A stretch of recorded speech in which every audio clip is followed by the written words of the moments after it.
না দেখে কি কাটা করে দিব।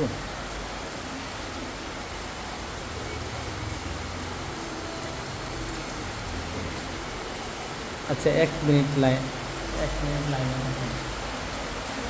হঠাৎ করে আসলে বাইরে অনেক প্রচুর বৃষ্টি হচ্ছিল, যে কারণে আসলে একটি মজার ব্যাপার আপনাদেরকে দেখাই। যে বাইরে বৃষ্টি, আর এই বৃষ্টির কারণে এই বৃষ্টির হাত থেকে বাঁচার জন্য নেত্রকোনা জেলা প্রেস ক্লাবের নিচে একটি গরু মানে গবাদি পশু কিন্তু এখানে আশ্রয় নিয়েছেন। এই যে আপনারা দেখছেন, এই যে এই যে ঠিক প্রেস ক্লাবের নিচের যে মূল ফটক, সেই ফটক দিয়ে কিন্তু এই গরুটা এখানে আশ্রয় নিয়েছে। বাইরে প্রচুর বৃষ্টি হচ্ছে, আপনাদেরকে একটু দেখাই। এই যে দেখেন, প্রচুর বৃষ্টি হচ্ছে, একদম ঘন বৃষ্টি, মুষলধারে বৃষ্টি হচ্ছে, যে কারণে আসলে বৃষ্টির হাত থেকে বাঁচার জন্য এই প্রেস ক্লাবে হঠাৎ করেই গরুটি আশ্রয় নিয়েছে।